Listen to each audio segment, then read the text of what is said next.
ఈరోజు వరంగల్లో ఆదివాసీల సభను అర్థాంతరంగా అడ్డుకున్నటువంటి పోలీసులను ఈ రాష్ట్ర ప్రభుత్వాన్ని మేము హెచ్చరిస్తున్నాం. దానికి తగ్గట్టుగా మేము నిరసన వ్యక్తం చేస్తున్నాం. ఎందుకంటే ఈ భారత రాజ్యాంగంలో మనిషికి బతికేటువంటి హక్కు, జీవించే హక్కు, మాట్లాడేటువంటి హక్కు, నిరసన తెలియజేసేటువంటి హక్కులు కల్పించబడ్డాయి. కానీ ఆ హక్కులను కాలరాస్తుంది ఈ కేంద్ర రాష్ట్ర ప్రభుత్వం. దానికి వ్యతిరేకంగానే ఇవాళ తెలంగాణ రాష్ట్ర వ్యాప్తంగా ప్రజా సంఘాలుగా, ప్రజా ఉద్యమకారులుగా, దళిత సంఘాలుగా మానవ హక్కుల కోసము మహోన్నతమైనటువంటి ఒక ఉద్యమం కోసం జరుగుతున్న దాంట్లో మేము కూడా ముందుండి తన నిరసన వ్యక్తం చేస్తున్నాం.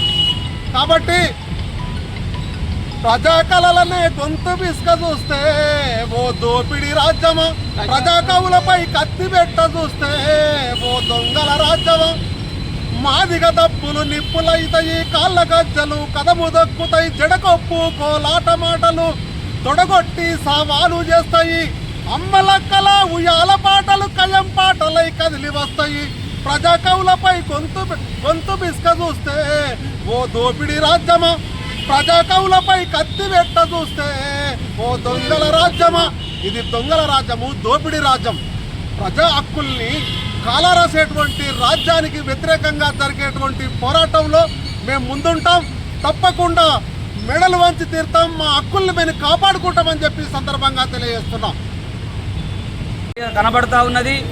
ఏదైతే దేశంలో, రాష్ట్రంలో అణగారిన వర్గాలు, అట్టడుగు వర్గాలు, schedule tribal, schedule caste and బహుజన కులాలైనటువంటి వర్గాలపైన దోపిడీని మరియు దాడిని అరికట్టడం కోసము ప్రజాస్వామికవాదులు, ప్రజా సంఘాల నాయకులు ఏదైతే ప్రజల పక్షాన ఇది ప్రజాస్వామ్య దేశం, ప్రపంచంలోనే అతిపెద్ద ప్రజాస్వామ్య దేశంగా ఉన్నటువంటి భారతదేశంలో అనేక కులాల వారీగా, మతాల వారీగా ఉన్నటువంటి ఈ దేశంలో ఈ యొక్క సంస్కృతిని, ఈ యొక్క నీచ సంస్కృతిని, ఈ దోపిడీ సంస్కృతిని, ఈ దౌర్జన్యకాండను ఎండగొట్టడం కోసం ఏదైతే ప్రజాస్వామికవాదులు, ప్రజా సంఘాల నాయకులు తలపెట్టినటువంటి మీటింగును దాన్ని పర్మిషన్ ఇవ్వకుండా అడ్డుకుంటున్నారు.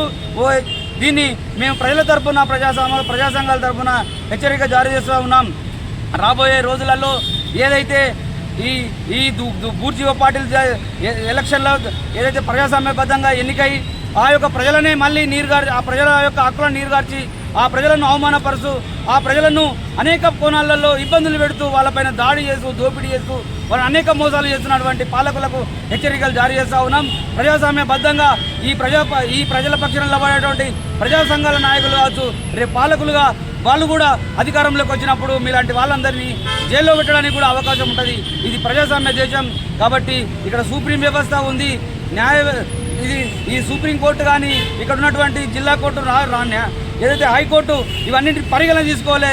ఈ ప్రజా సంఘాల ఆధ్వర్యంలో జరుగుతున్నటువంటి సభను ఇప్పటికైనా పర్మిషన్ ఇచ్చి మళ్ళొకసారి అవకాశం కల్పించే విధంగా రాష్ట్ర ప్రభుత్వం చొరవ తీసుకోవాలి. ఏదైతే ఈ ప్రజలకు అనుకూలంగా వ్యవహరించని ప్రభుత్వం ఏదైనా అది తుంగలోకి తొక్కబడి అది రేపు మట్టిలో కలిపేయబడ్డది. అట్లాంటి చరిత్రలు కూడా ఉన్నాయి. కాబట్టి ప్రజలు అందరూ గమనిస్తూనే ఉన్నారు. ప్రజల గొంతులుగా ప్రజలకు అండదండగా ఉన్నటువంటి ప్రజా సంఘాలు, పౌర హక్కుల సంఘాలు నిర్మిస్తున్నటువంటి ఈ యొక్క సభలను అడ్డుకోవడం ఇది దుర్మార్గమైన చర్య, ఇది ఏమైన చర్య, ఇది నీచమైన చర్య, ఇది పాలకులకు ఇది వాళ్ళకు ఇబ్బందికరమైనటువంటి వాతావరణాన్ని ఏర్పాటు చేయబడడానికి ఇది ఆస్కారం. కాబట్టి ఇప్పటికైనా రాష్ట్ర ప్రభుత్వం, రేవంత్ రెడ్డి గారు, పోలీసు వ్యవస్థ పర్మిషన్ ఇచ్చి ఆ యొక్క సభను జరుపుకోవడానికి అవకాశం ఇవ్వాలని కోరుకుంటూ జై భీమ్, జై భారత్. వ్యతిరేకంగా వాళ్ళ హక్కులను భగ్నం చేసేటువంటి విధానానికి వ్యతిరేకంగా ఒక పెద్ద సభను వరంగల్లో నిశ్చయించుకున్నటువంటి ప్రజా సంఘాలను మరి అక్రమ అరెస్టులతో భయపెట్టి ప్రభుత్వం వారు ప్రజాస్వామ్యానికి విఘాతం కలిగించే విధంగా అక్రమ అరెస్టులు చేసినారు. ఇది చాలా గర్హనీయము, ఇది చాలా ఖండించదగినటువంటి విషయము. ఈ సందర్భంగా మేమంతా నిరసిస్తూ ఉన్నాం ఈ సందర్భాన్ని. ఎందుకంటే ఇది ప్రజాస్వామ్య దేశం అని చెప్తున్నాం కదా. ప్రజాస్వామ్య దేశంలో ఒక రాజ్యాంగ స్ఫూర్తికి భిన్నంగా అంటే మాట్లాడే స్వేచ్ఛ, సభ నిర్వహించుకునేటువంటి స్వేచ్ఛ హక్కు మనకు రాజ్యాంగం ప్రసాదించింది. ఆ సభా నిర్వహణ హక్కును కూడా వీళ్ళు బేఖాతరు చేస్తూ మరి ఒక ప్రజాస్వామ్యయుతంగా మేము సభలు నిర్వహించుకున్నందుకే వీళ్ళు ఇంతగా ఉలికిపాటు పడుతున్నారంటే అసలు ప్రజాస్వామ్యం అంటే వాళ్ళకి ఎందుకు ఇంత ఉలికిపాటు ఉందో అర్థమవుతుంది ప్రజలకు.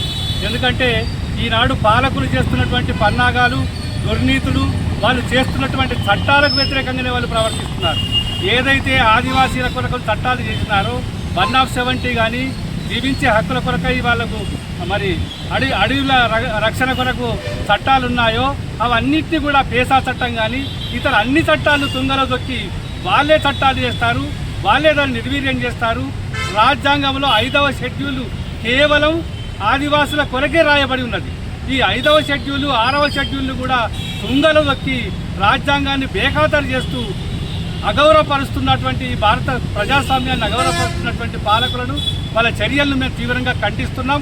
అరెస్టు చేసినటువంటి వాళ్ళను వెంటనే విడుదల చేయాలని ఈ సందర్భంగా మరొకసారి హెచ్చరిస్తూ ప్రభుత్వానికి తెలియజేస్తున్నాం.